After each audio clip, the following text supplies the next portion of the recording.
earnest, wrong but adorable way. She's like your daughter when she comes back from her first year at Brown, full of half-baked, half opinions, in need of some gentle, patient deprogramming. But people have to realize new faces doesn't mean new ideas.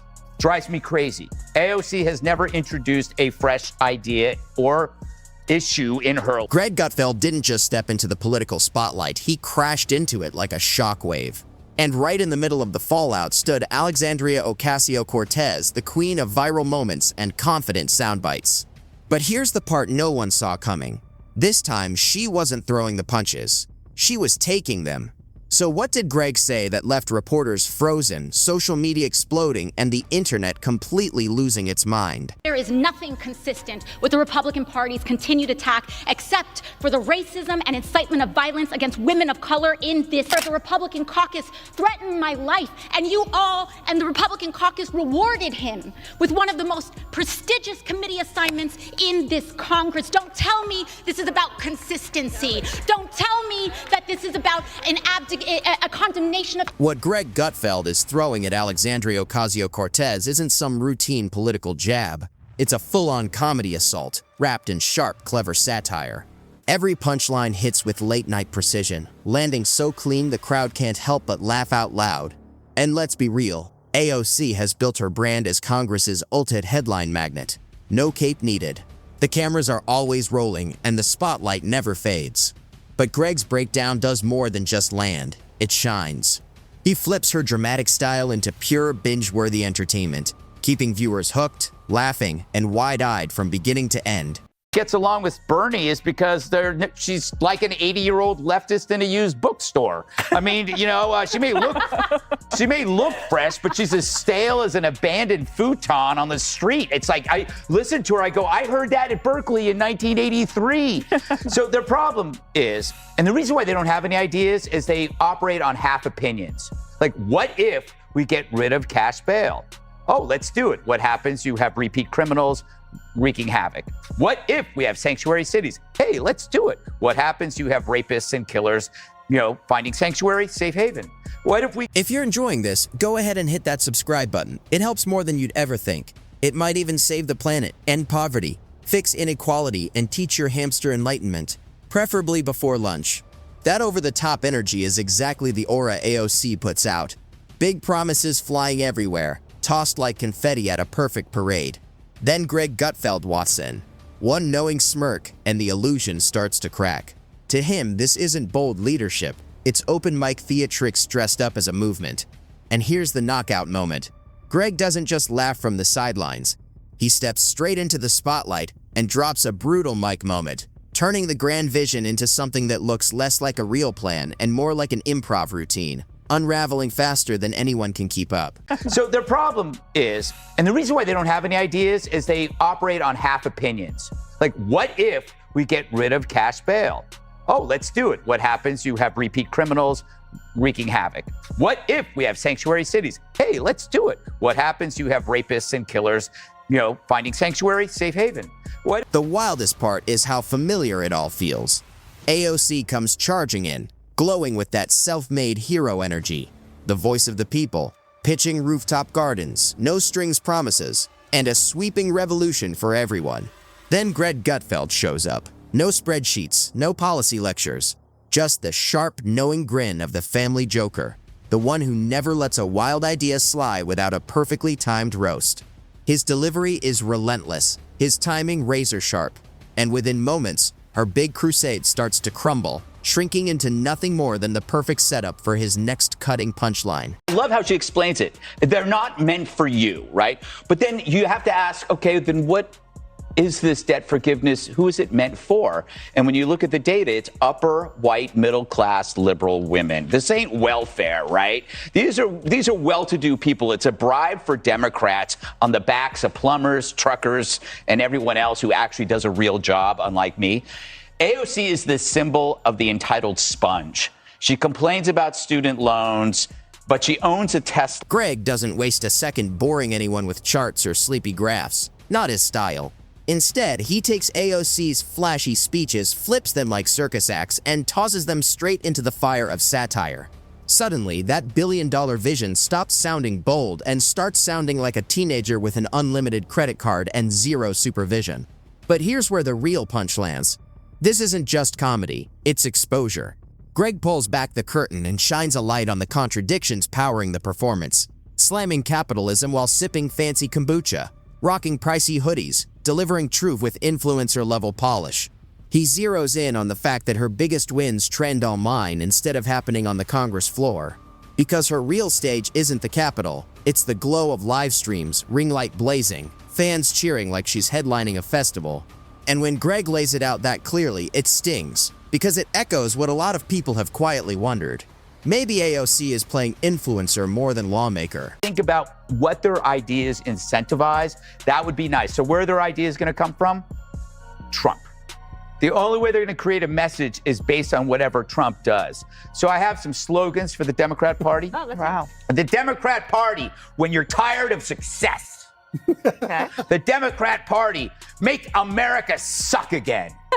Democrat Party, the first choice for illegals, vandals, and dead people. Then come the receipts, and Greg has them stacked sky high, each one ready to burn down the illusion. He zeroes in on her crown jewel, the Green New Deal, and pulls it apart, not as serious policy, but as a glitter-covered wish list ripped straight from a dreamer's notebook. Free healthcare, free college, guaranteed jobs. Maybe freebies for everyone. It all sounds amazing, right up until the hard question drops. Who's paying for it? AOC gestures toward billionaires like they're an endless money tap, and Greg just smirks and reminds her that reality always sends a bill. In seconds, the dream paradise shifts from utopia to something that feels like a desperate family crowdfunding pitch. Nice on paper, but completely unrealistic. The slogans sparkle, but the structure shakes like a shelf built without a level. And the fallout? Pure spectacle.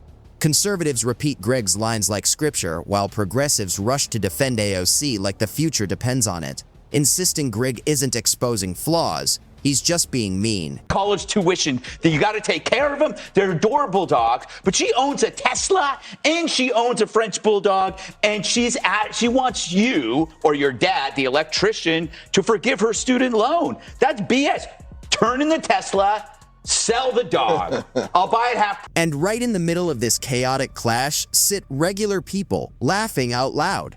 Because let's be real, Greg Gutfeld trading shots with AOC is more entertaining than half the so-called comedy shows streaming platforms keep pushing out.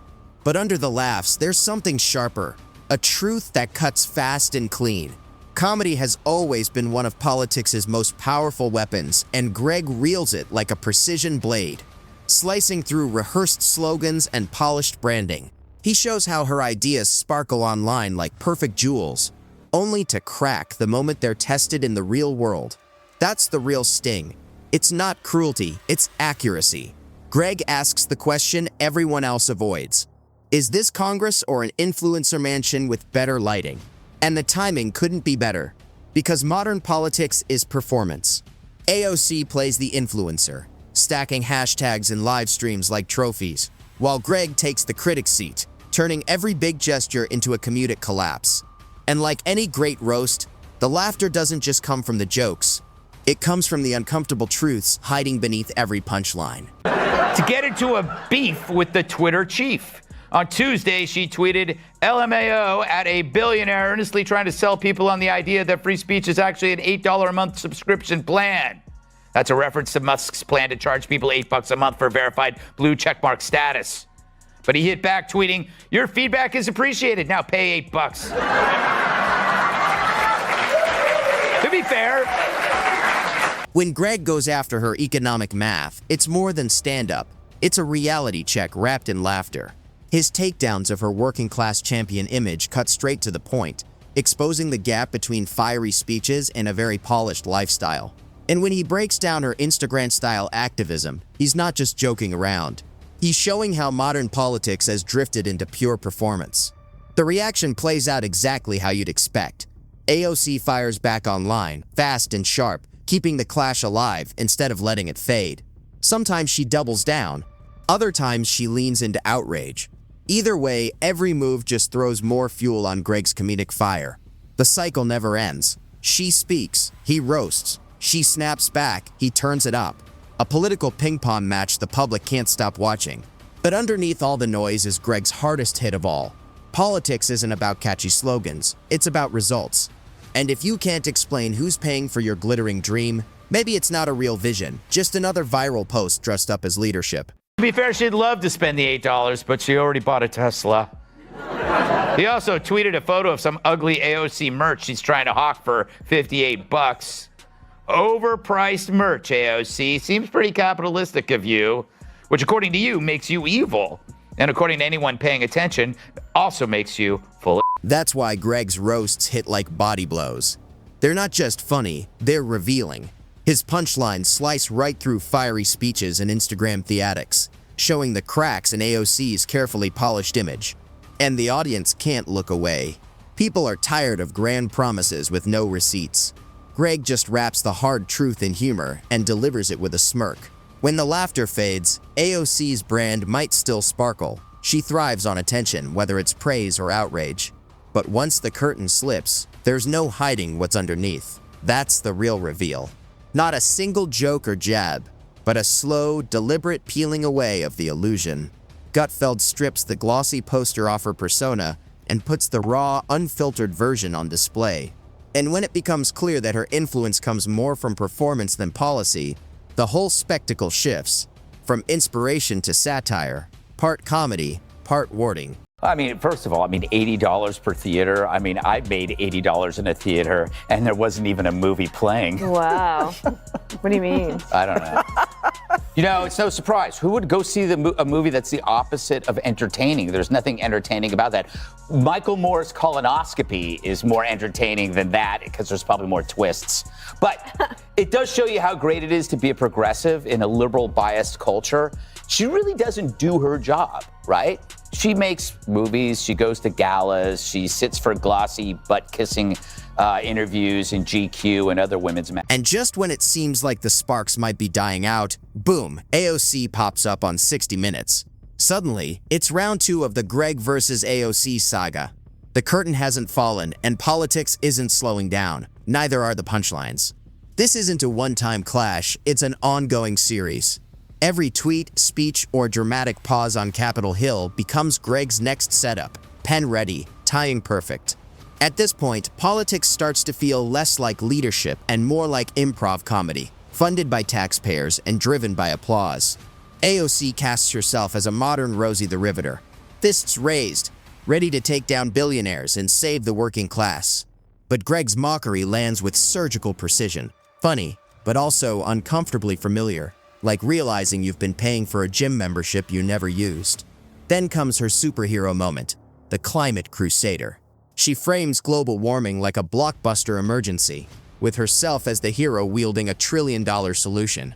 In her story, the Green New Deal is a magic glove. Snap her fingers and suddenly planes run on hope, pollution vanishes, and every building gleams like a flawless home makeover. It's funny, that's mean. You're right, mean. She's You're being mean. But I'm fascinated they thought there was an audience for this outside of like Earth Justice or the Justice Democrats, because who really wanted to go and see this thing? And then tomorrow you'll have an article that we'll have to talk about, which is that kids all over America are having nightmares about climate change. Well, no wonder. Well, Jessica, what about the fact that the climate activists are very much, they're very much enthused about what they do? Greg Gutfeld doesn't buy into the fantasy for a second. He hears AOC's sweeping vision and flashes a grin that says, "Great pitch. Now, who's paying for it?" In that moment, her big ideas stop sounding like serious policy and start sounding like a crowdfunding page with stretch goals, like end poverty and fix everything. The brilliance of Greg's approach is that he doesn't debate like a stiff policy wonk. He skews like a pro comedian. He doesn't lecture about fuzzy math. He jokes that her budget looks like it was scribbled on a napkin halfway through happy hour. He doesn't gripe about weak structure. He quips that it follows the same logic as a toddler's crayon drawing. That's why his takedown spreads so fast. His one-liners stick long after the laughs fade. While AOC's loyal fans cheer, Greg laughs louder, turning her serious proposals into pure comedy fuel. It's the ultimate mismatch. She shows up tossing water balloons, and he strolls in with a flamethrower. And the weirdest part? Watching the media scramble. Friendly outlets rush to shield her, calling Greg harsh or dismissive, as if words alone could smother the laughter exploding across social media. AOC was on 60 Minutes last night. Quite a feat for a newcomer. Must be all her great new ideas. People are going to have to start paying their fair share in taxes. Once you get to like the tippy tops, on your $10 millionth dollar, sometimes you see tax rates as high as 60 or 70%. What an expression. Now, the real story isn't AOC's very old ideas. It's the media's gushy view of her. Even with her old ideas, she gets on 60 Minutes. The past is called the future, and you better love it. Meanwhile, conservative outlets can't get enough. They plaster Greg zingers across headlines, turning them into rallying cries and viral sound bites. And the rest of us? We're watching with popcorn in hand, glued to one of the strangest duos in modern politics. One, the activist turned influencer. The other, the sharp-tongued comic who never runs out of punchlines. Together, they've created a spectacle more binge-worthy than anything streaming right now. But under all the laughter, a bigger question hangs in the air. What does this circus really say about our times? On one side, AOC thrives on attention, praise, outrage, and memes. It all keeps the spotlight burning. But once the illusion starts to crack, that shine fades fast, and that's where Greg's humor lands hardest. His jokes aren't empty shots, they're reality checks wrapped in laughter. They remind viewers that hashtags don't solve crises, viral fame doesn't pass laws, and speeches full of passion still don't balance budgets. And maybe, just maybe, they point to an uncomfortable truth for AOC herself.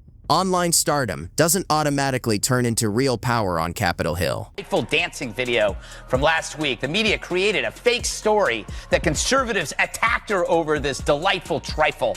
Not really. In fact, the only stories written about the dance were by liberals using it to falsely smear the right. So the press creates a shield around her in which any criticism must be due to sexism or bigotry, when in fact it's in their heads and not ours. But the strategy works by preventing real criticism about her actual beliefs, which are retreads of horrible ideas from previous centuries. Socialism with a smile, fascism among friends, Venezuela meets vegan. And here's the final twist.